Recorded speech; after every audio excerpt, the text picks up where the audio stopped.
Hi, this is Mike from BandLab. If you're making dance music, getting the bass line sounding right is important. In this video, we'll show you 3 ways you can use processing and layering to get a smoothed out bass sound, a frequency-filling mid-range bass sound, and a modulating bass sound. You can open this project yourself with the link in the video description. And if you find this guide useful, please hit the subscribe button and the notification bell to be the first to know when new videos drop. Before we add a bass line, we need a drum part to accompany it. I open BandLab Sounds and enter Bassline House into the text search field. I open the pack and set the instrument filter to Beats. I drag Bassline House Beats 01 into the project, and BandLab automatically sets the project tempo to fit the sample. I use the loop handle at the top right-hand corner of the audio clip to loop out the sample for 4 bars.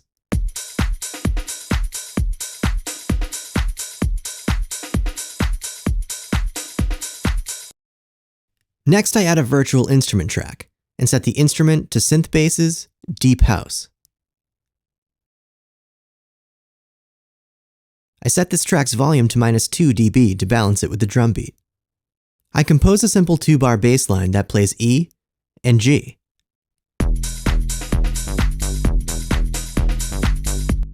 I duplicate this out to fill the 4-bar clip.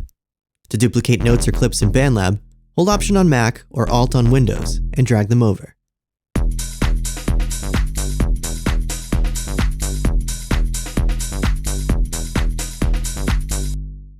This bass sound currently has a prominent attack that gives it a percussive feel.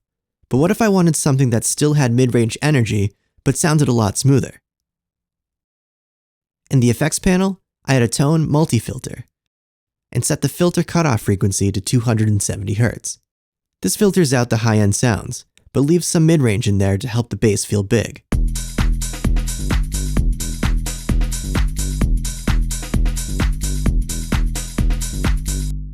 We can bring out that mid-range by turning up the resonance knob, which emphasizes the filter cutoff frequency. This gives us a smoother, lazier sound, but one that still has energy above the sub-bass frequencies.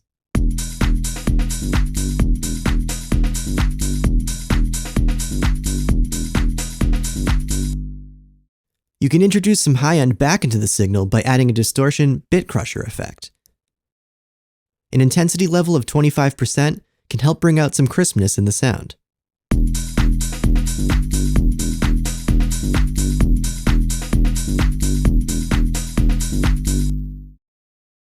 Next, I add a virtual instrument track and set it to Synth Basses, Sine Bass.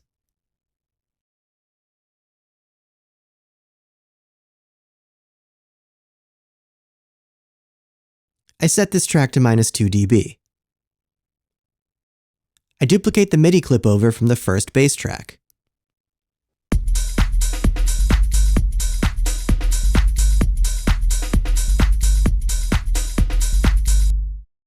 This sine bass has plenty of sub-bass weight, but because all the energy is in the low end, it doesn't punch through the mix. Let's remedy that by layering it up with another sound. I right-click the track header and select Duplicate Track. On the new track, I change the instrument to percussion marimba.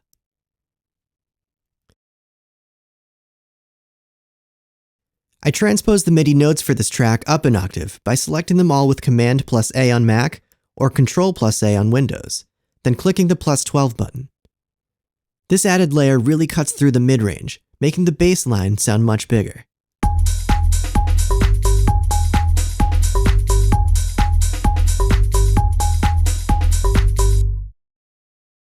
Next, I add a virtual instrument track and set this one to Synth Basses, Soft Sine Bass.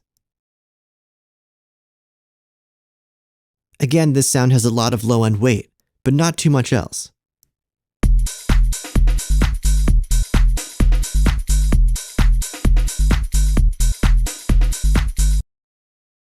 I duplicate this track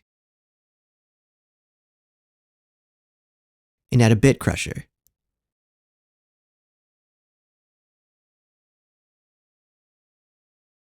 I set the intensity to 0%, the bits to 3, and the mix to 100%. This transforms the bass into a big frequency range filling sound.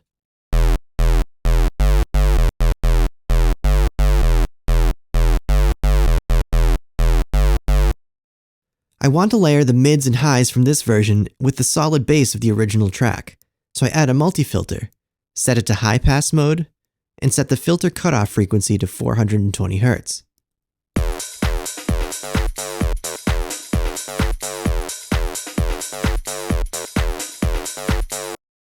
This cuts out all the low end so it won't interfere with the smooth bass from the original track.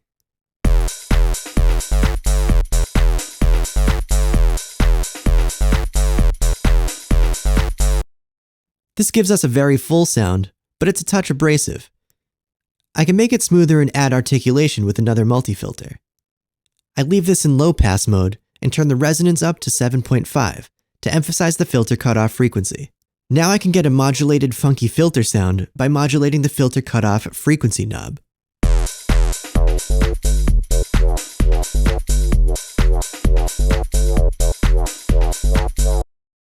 Let's record some of this modulation. I click the Show Hide Automation button to bring up the automation lanes. And on the track I want to automate, I select Multi-Filter 2, Frequency.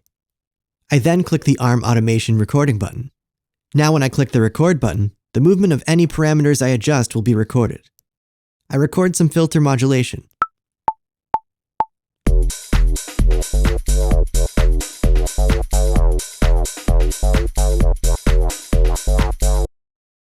Now when I play the sound back, the filter modulates.